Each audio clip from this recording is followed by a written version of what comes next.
ಕನ್ಯಾ ರಾಶಿಯವರ 2025ನೇ ಇಸ್ವಿಯ ಭವಿಷ್ಯವನ್ನು ನೋಡೋಣ. ಈ ರಾಶಿಯವರಿಗೆ ಈ ವರ್ಷ ಸ್ವಲ್ಪ ಆರೋಗ್ಯದ ಬಗ್ಗೆ ಚಿಂತೆ ಉಂಟಾಗ್ತದೆ. ಆರೋಗ್ಯದ ಕಡೆ ಸ್ವಲ್ಪ ಗಮನವನ್ನು ವಹಿಸಿ. ಚಿಂತೆ ಏನು ಮಾಡಬೇಡಿ, ಆರೋಗ್ಯ ತಾನೇ ಸರಿ ಹೋಗ್ತದೆ. ಆದರೆ ಸ್ವಲ್ಪ ನೀವು ಜಾಗರೂಕರಾಗಿರಿ.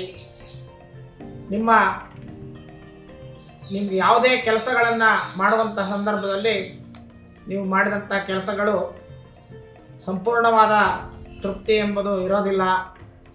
ನಿಮಗೆ ತೃಪ್ತಿ ಇಲ್ಲದೆ ಇರ್ಬೋದು, ಅಥವಾ ನಿಮ್ಮ ಮೇಲ್ಮಟ್ಟದ ಅಧಿಕಾರಿ ವರ್ಗದವರು ಅಥವಾ ಮನೆಯ ಹಿರಿಯರಿಗೆ ನೀವು ಮಾಡತಕ್ಕಂತಹ ಕೆಲಸಗಳು ತೃಪ್ತಿ ಆಗದೇ ಇರಬಹುದು. 2025ರ ಹೊಸ ವರ್ಷಕ್ಕೆ ಈಗಾಗಲೇ ಕ್ಷಣಗಣನೆ ಆರಂಭವಾಗಿದೆ. ಮುಂದಿನ ವರ್ಷ ತಮ್ಮ ಭವಿಷ್ಯ ಹೇಗಿರುತ್ತೆ, ದೇಶ ಹಾಗೂ ಪ್ರಪಂಚದ ಭವಿಷ್ಯ ಹೇಗಿರುತ್ತೆ ಎಂಬ ಕುತೂಹಲ ಸಾಮಾನ್ಯವಾಗಿ ಜನರ ಮನಸ್ಸಲ್ಲಿ ಮನೆ ಮಾಡಿರುತ್ತೆ. ರಾಶಿಗನುಗುಣವಾಗಿ ಭವಿಷ್ಯವಾಣಿ ಹೇಳೋದು ವಾಡಿಕೆ. ಅದೇ ರೀತಿ ಪಂಚಲಿಂಗ ಸಮೂಹ ದೇವಸ್ಥಾನದ ಪ್ರಧಾನ ಅರ್ಚಕರಾದ ಆನಂದ್ ದೀಕ್ಷಿತ್ ಅವರು 2025ರ ಭವಿಷ್ಯವಾಣಿಯನ್ನ ನುಡಿದಿದ್ದಾರೆ. ಹಾಗಿದ್ರೆ ಬನ್ನಿ 2025ರಲ್ಲಿ ಕನ್ಯಾ ರಾಶಿಯವರ ಭವಿಷ್ಯ ಹೇಗಿರಲಿದೆ ಅನ್ನೋದನ್ನ ನೋಡೋಣ. ಹಣದ ಅವಶ್ಯಕತೆ ಹೆಚ್ಚಾಗಿರುತ್ತೆ. ದುಡಿಮೆ ಸ್ವಲ್ಪ ಕಡಿಮೆ ಆಗ್ತಾ ಇರುತ್ತೆ. ಇವು ನಿಮ್ಮ ಮನಸ್ಸಿನ ಚಿಂತೆಗೆ, ಆರೋಗ್ಯಕ್ಕೆ ಹೆಚ್ಚು ತೊಂದರೆಗಳನ್ನು ಕೊಡೋದಾಗಿರುತ್ತೆ. ಹಾಗಾಗಿ ನೀವು ಒಳ್ಳೆಯ ದುಡಿಮೆ ಸಿಕ್ಕಾಗ ಅದರ ಫಲವನ್ನು ಪಡ್ಕೊಳ್ಳಿ. ಖಂಡಿತ ಫಲಗಳು ಇದೆ, ಒಳ್ಳೆಯ ಫಲಗಳು ಕೂಡ ಇದೆ.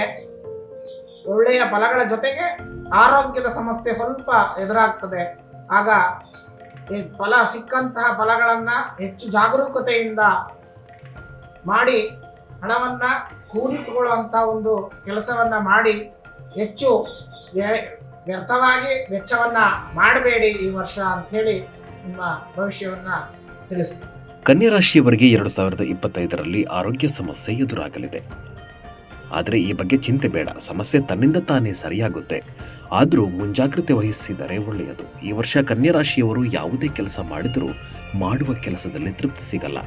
ಕನ್ಯಾ ರಾಶಿಯವರಿಗೆ ಈ ವರ್ಷ ಹಣದ ಅವಶ್ಯಕತೆ ಸ್ವಲ್ಪ ಹೆಚ್ಚಾಗಿ ಇರುತ್ತೆ. ಆದರೆ ಈ ರಾಶಿಯವರು ಅಂದುಕೊಂಡಷ್ಟು ದುಡಿಮೆ ಮಾಡಲು ಸಾಧ್ಯವಾಗದೇ ಇರಬಹುದು. 2025ರಲ್ಲಿ ಕನ್ಯಾ ರಾಶಿಯವರು ಒಳ್ಳೆಯ ಫಲವನ್ನು ಕೂಡ ನಿರೀಕ್ಷೆ ಮಾಡಬಹುದು. ಆದರೆ ದುಂದುವೆಚ್ಚಗಳನ್ನು ಕಡಿಮೆ ಮಾಡಬೇಕು.